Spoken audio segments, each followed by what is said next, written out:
Good morning po. Tayo po'y mag-aral ng salita ng Diyos. 2 Corinthians chapter 1 verses 20 hanggang 22.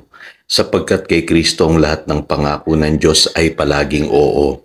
Dahil sa Kanya nakakasagot tayo ng amen para sa ikaluluwalhati ng Diyos. Ang Diyos ang nagpapatibay sa amin at sa inyo sa pamamagitan ng pakikipag-isa kay Kristo. At siya rin ang humirang sa amin. Nilagyan niya kami ng kanyang tatak at pinagkalooban ng kanyang espiritu bilang patunay na tutuparin niya ang kanyang mga ipinangako. The season of waiting. So, ito po'y pagpapatuloy ng pag-aaral natin yesterday. Na kadalasan po, na-experience natin yung panahon ng paghihintay. Kung tayo po ay merong mga prayer requests o may mga hinihingi sa Diyos, hindi nyo maiiwasan na meron po talagang season of waiting.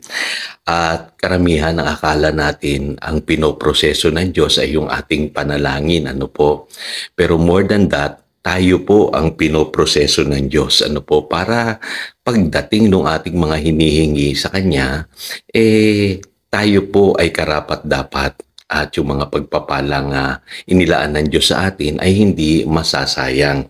Kaya napakaganda po ng Christian life. Tayo po'y pinagkakatiwalaan ng Diyos kasi kilala niya tayo. Ngayon, ano ba nangyayari sa panahon ng paghihintay? Maaaring ito yung pinagdadaanan mo ngayong kapatid, may hinihintay ka pang gusto mong mangyari sa iyong buhay o prayer request na matagal nang hinihingi mo sa Panginoon. Ang unang-una pong makikita nating nagaganap po dyan ay yung tayo'y pinapatatag at pinapatibay ng Diyos. Si Apostle Paul, alam niya na ang sagot naman ng Diyos sa kanyang panalangin ay yes. Pero sabi niya, dito, malinaw po, ang Diyos ang nagpapatibay sa amin.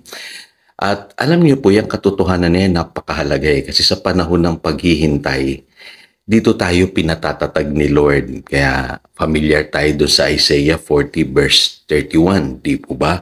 Ang sabi diyan, but those who wait on the Lord shall renew their strength. At ang sabi rito sa 2 Corinthians chapter 1 verse 21 sa English Bible, it is God who makes you stand firm.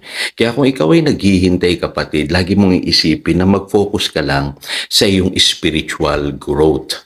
Kasi alam niyo po, ang Diyos, yan ang unang-una niyang tinitignan sa atin kung lumalago ba tayo sa atin pong paglakad bilang Kristiyano. Dapat matuto tayong makontento. Be content with God.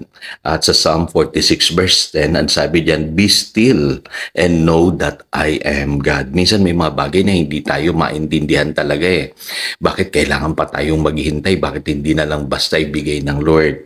Pero ang sagot ng Lord sa atin, manahimik muna tayo. Mag-focus tayo dun sa atin pong spiritual growth.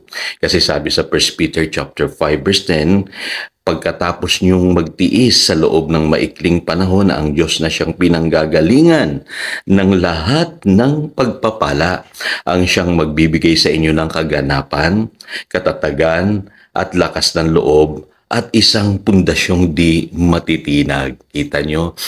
Kumpleto pala ang package na ibinibigay ng Lord sa atin. Hindi lamang yung pagpapala o yung answered prayer. Sa panahon ng paghihintay, tayo po ay binibigyan ng Lord ng kaganapan, katatagan, lakas ng loob, at pundasyong di matitinag. Kaya huwag kang malungkot, kapatid, kung nasa waiting season ka pa rin, lagi mo lang tatandaan, nasa panahon ka na ikaw ay pinapatibay at pinapatatag ng Panginoon. So, pangalawang mapapansin ninyo, may patunay naman ng Holy Spirit. Kaya alam ni Apostle Paul yan Sabi niya rito sa 2 Corinthians chapter 1 verse 21, He anointed us. So ano ba ibig sabihin ng anointing, Pastor? Ang ibig sabihin po niyan, tayo'y hinirang at tinatakan ng Diyos, set apart baga. Kumbaga, tayo'y in-empower for a certain task or purpose. Kasi may gagawin tayo, may pagagawa sa atin ng Diyos. Yun po ang purpose ng anointing. Kaya alam nyo, yung mga apostles, nung sila po'y naghihintay sa Holy Spirit, ang ginagawa po nila, dun sa Acts chapter 2 verse 1 ay nananalangin. Kaya maganda sa panahon ng paghihintay, matuto tayong manalangin kasi it's not by might nor by power, but by my spirit, says the Lord. Yun po ang sinasabi ng Zechariah chapter 4 verse 6. Kasi bibigyan ka ng Diyos ng anointing, ability, special endowment, baga, na kailangan mo sa iyong buhay.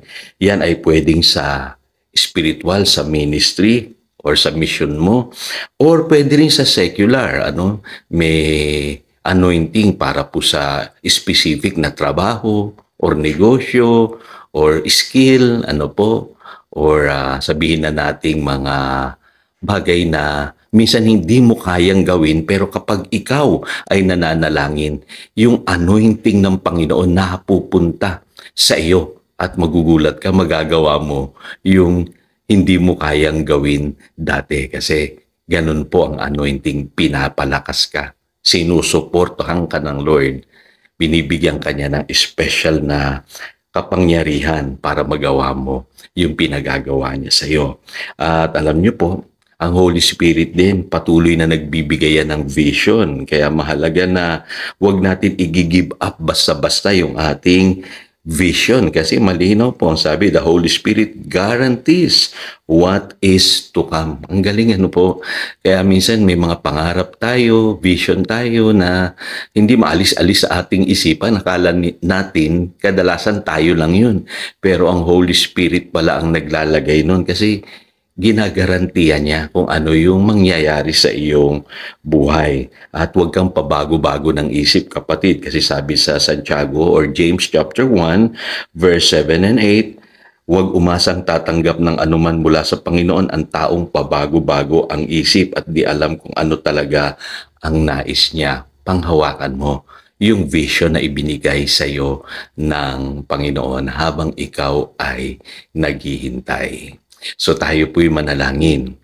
Salamat, Panginoon. Muli, natutunan namin na meron palang panahon ng paghihintay sa buhay namin, Panginoon. Lalo na doon sa mga prayers na matagal na naming inaasahan pero hindi pa nangyayari. Salamat na naintindihan na namin ngayon na kami pala ang iyong pinoproseso. At ang aming mga panalangin ay secondary lamang po yun, Panginoon. Ang mahalaga ay lumago kami spiritually at makontento kami sa iyo, O Diyos. At higit sa lahat, taglayin namin yung anointing na nagmumula sa iyo, yung kakayahan upang maganap namin yung pinagagawa mo sa amin, maging matatag kami sa buhay na ito, at manatili kami doon sa mga visions na ibinigay mo sa amin. Huwag kaming basta-basta mag-give up, huwag naming makakalimutan basta yung mga ipinangako mo at panghawakan namin ito palagi sa aming buhay. Salamat, Panginoon, yan ang aming panalangin. In Jesus' name we pray. Amen. Again, ito si Pastor Jojo, nagpapaalala upang daluyan tayo ng pagpapala, manatili tayo sa kanyang salita. Good morning.